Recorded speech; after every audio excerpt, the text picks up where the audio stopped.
Hey everyone, and welcome back to my Star Wars The Clone Wars vlog series. Today I'm talking about Season 1, Episode 11, Dooku Captured.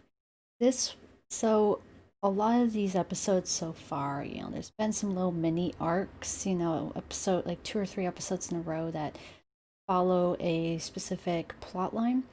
And a lot of them have been focusing, there's been Anakin, there's been Obi-Wan, but mostly there's been more focus on like Padme, other Jedi, Ahsoka, um, and it's been a while since I last saw Obi-Wan, who, of course, is always going to be one of my top favorite Star Wars characters in general.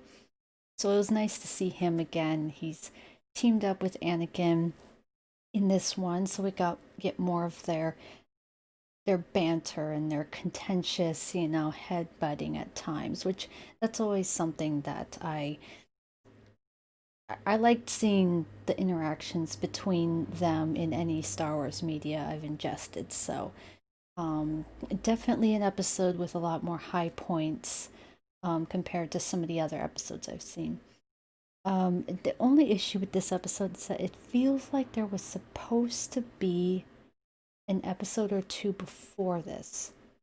Because in the little cheesy recap that happens at the beginning of every episode,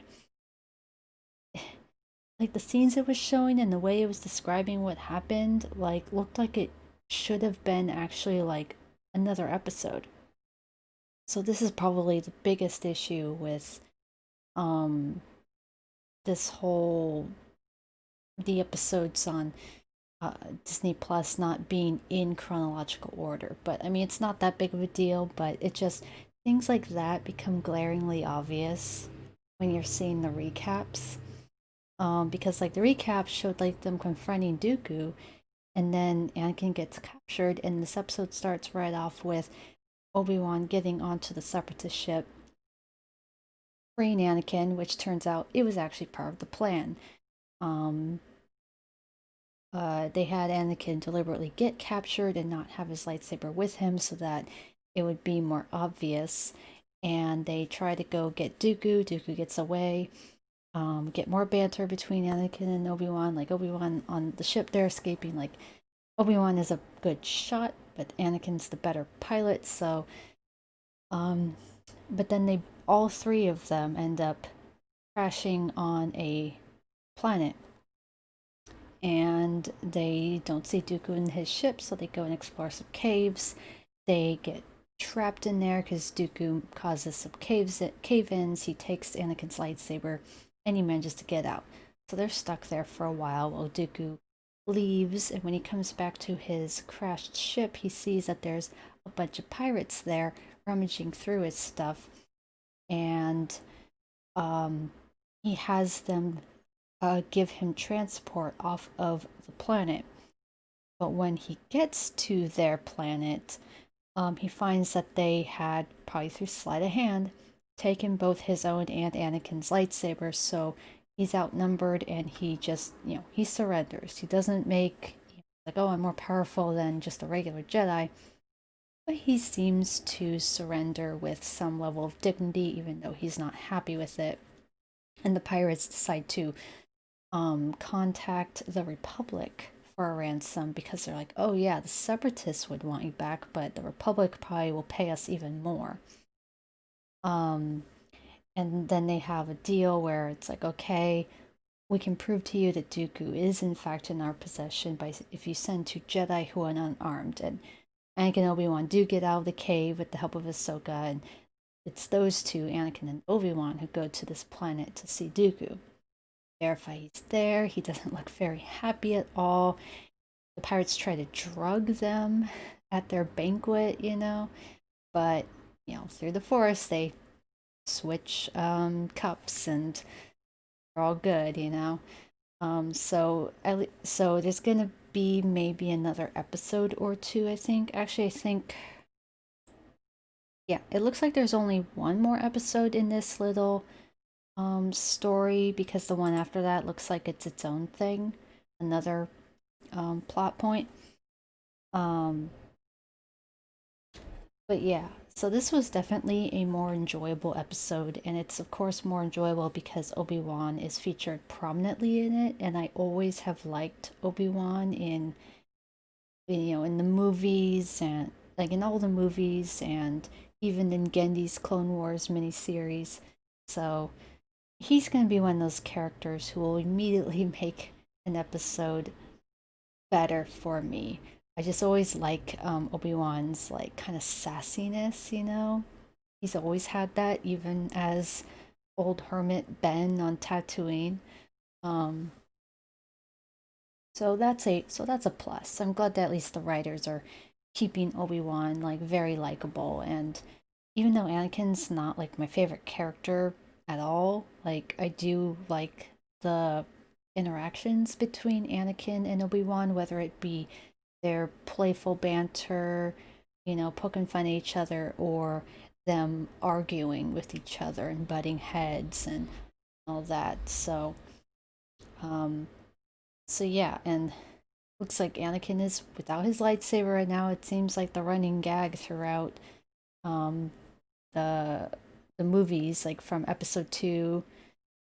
In episode two, there was like kind of this thing about like, oh, losing your lightsaber again. So it's happened multiple times, and then during the war itself, it's happening again, and I guess that'll just be one of the writing gags, which I'm okay with. Anakin losing his lightsaber is just it's amusing to me personally because I'm fine with seeing Anakin struggle and get all frustrated and have Obi-Wan just standing by, smiling smugly at the situation. Um, yeah, so that's kind of all I have to say about this episode. Um, what? Okay, here's the thing. Every time in these vlogs, I say, that's all I gotta say, and then a new thought enters my mind, and then I keep talking. So I need to learn when to actually shut up. But um, the weird things about the episode was, first of all, I still can't get over how the artist designed Dooku and his voice actor because it doesn't look like Dooku and it doesn't sound like Dooku. I mean, no one can replicate Christopher Lee's voice. That's just a given. He just doesn't look like Dooku at all. His expression is too angry and his chin and beard are just too big and it just looks off. So that's gonna always bother me. That's something about this art style that's gonna bug the heck out of me. It's at least like Anakin, Obi-Wan, Padme, those pre-existing characters, at least they still look like, you can still tell exactly who they are. I mean, with Dooku, it's like, oh yeah, he's got the beard, he's got the hairstyle, he's got his outfit. But in general, he doesn't look like Dooku or sound like Dooku. Everyone else at least looks and sounds like their movie counterparts, but he doesn't, and that's just gonna perpetually bug me throughout this entire series, but there's nothing I can do about it. Also, I found it really strange that when they are with the pirates, there's music playing in their hall that sounds like just straight up Indian music. Like, of course, I don't know any Indian, so I can't say if the actual vocals in the music is it Indian or is it actually a made up alien language that they have the vocalists sing it to sound like it's, you know, Indian music. Um, and when I say Indian music, like, it's just like kind of the. Actually, no, I don't even know how to really describe other just music styles in general. But it's like, I just thought that was a really. Because I've noticed that in a lot of these episodes, each episode, especially if it involves a specific, like a different planet in each one, will have its own kind of musical style. The music choices don't always make sense. Like, why did they make it sound? Why did they make the music in this episode involving this planet sound like this kind of cultural inspiration?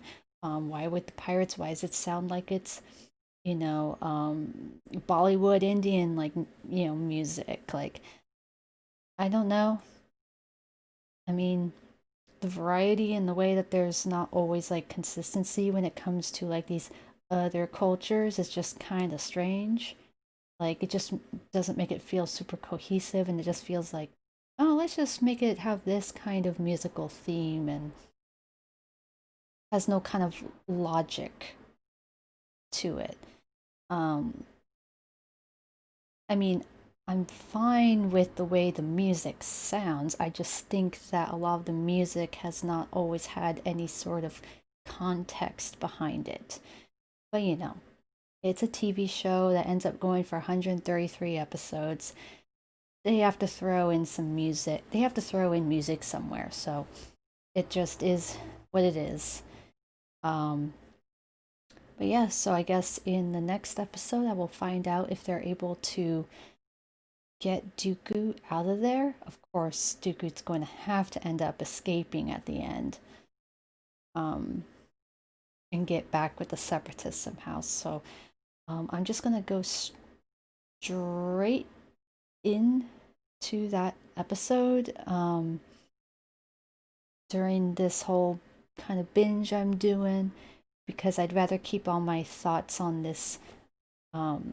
It's always good to kind of stop a binge when you finished a certain like series of episodes, so then when you start up during the next binge, you're starting fresh. So that's going to be my plan, and I will see you in the next one.